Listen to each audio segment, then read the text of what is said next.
On December 16, 2012, 22-year-old physiotherapy intern Jyoti Singh and her male friend Avnindra Pratap Pandey spent a great night together watching the film Life of Pi in Munirka, a neighborhood in South Delhi. To return home, the two boarded a bus around 9:30 p.m. On the bus, there were 6 men, including the driver. Not long after they got on the bus, her male friend sensed something was off. The bus suddenly deviated from its normal route. He asked the driver where he was taking them, and that was when the group of 6 men already on board started threatening the two, questioning them about what they were doing alone at such a late hour. This escalated into a scuffle between Avnindra and the 6 men. Avnindra was severely beaten with an iron rod and was eventually knocked unconscious. Then the men suddenly turned their eyes to Jyoti, who was terrified, and took her to the back of the bus. The men mercilessly beat her with an iron rod and took turns sexually assaulting her. Medical reports later revealed that she was abused with a blunt object, most likely an iron rod, resulting in serious injuries to her abdomen, intestines, and genitals. According to police reports, Jyoti tried so hard to fight off the men, leaving bite marks on 3 of her attackers. This angered the men, and she was brutally attacked for her bravery. After they were done, the attackers threw the unconscious victims out of the moving bus. They were later found by a passerby around 11 p.m. The Delhi police were called, and the couple was immediately taken to Safdarjung Hospital, where Jyoti received emergency care and was placed on life support. Avnindra suffered broken limbs from the attack but survived. When the attacker was revealed by the media, it sent shockwaves throughout the entire nation.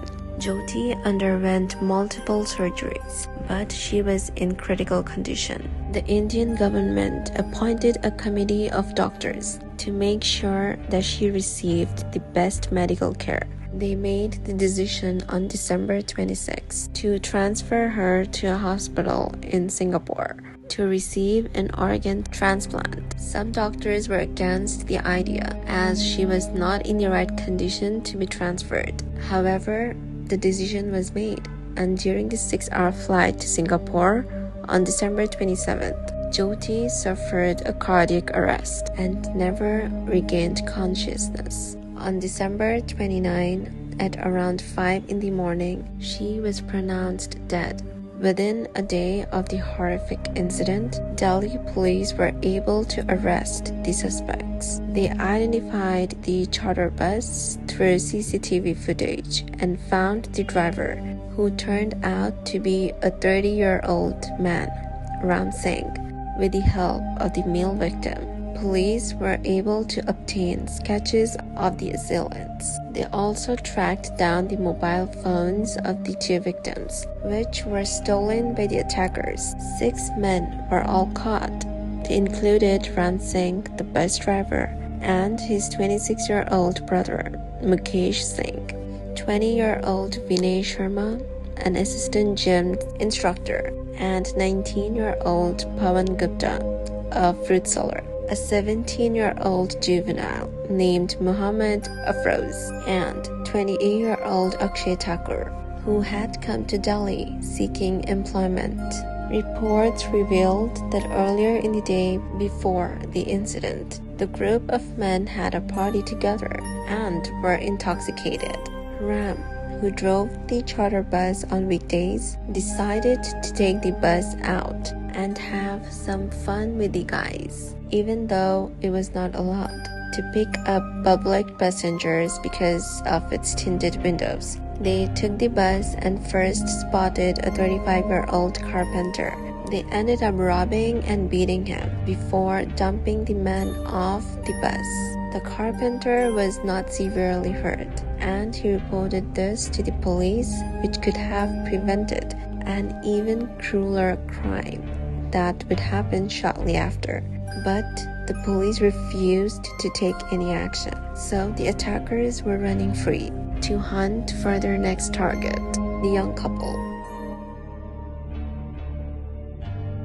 5 days after Jyoti's death, on January 3, 2013, the police filed charges against the 5 adult men. The juvenile defendant, Mohammed Afroz, was declared 17 years and 6 months old on the day of the crime by the Juvenile Justice Board. This board later determined that Afroz would not be tried as an adult, so he was tried separately in a juvenile court. On January 10, one of the suspect's lawyers told the media that the victims were responsible for the attack, as they should have known better not to use public transportation. He also said the couple should not have been roaming around late at night. He took his nonsense even further by saying he had never seen a single incident of sexual assault with a respected lady.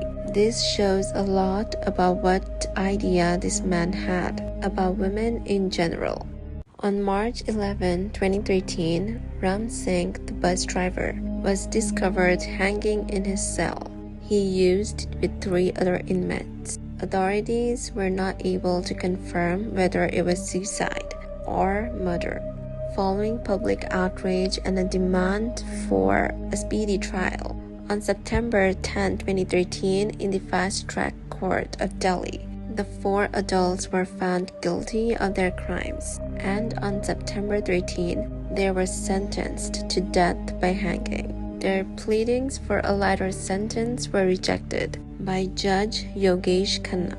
He said that the crimes they have committed shocked the collective conscience of India, and they will not turn a blind eye to what they have done. The juvenile was also convicted of murder and assault on August 31, 2013, receiving the maximum sentence of 3 years in prison. The juvenile, however, was released on December 20, 2015. Even while on death row, Mukesh Singh showed no remorse for the victim. He blamed her for resisting and said she could have been alive if she had allowed the assault. On March 13, 2014, the Delhi High Court confirmed the death sentences of the 4 men. The 4 assailants appealed, but on May 5, 2017, the Supreme Court rejected their appeal and upheld their death sentence. The 4 convicts were executed in Tihar Jail on March 20, 2020. They were declared dead after being hanged for 30 minutes. People across the globe were reeling from this incident, which clearly was a blood-curdling one for Indians as well. As details of the women's injuries trickled to the world at large through media reporting, people were outraged, and protests erupted at India Gate and Razina Hill in New Delhi. Similar protests have occurred throughout the country, which later sparked protests across South Asia, including marches and rallies in Nepal, Sri Lanka, Pakistan, and Bangladesh. The protest in Delhi had given fresh impetus to protest against sexual violence, and while rallies on similar issues were largely dominated by women before, this time men were also actively taking part in the protests. Following this incident, Indian law was amended to bring stricter punishments for crimes against women. India has amended its criminal laws and investigation procedures and has even revised how juveniles are prosecuted.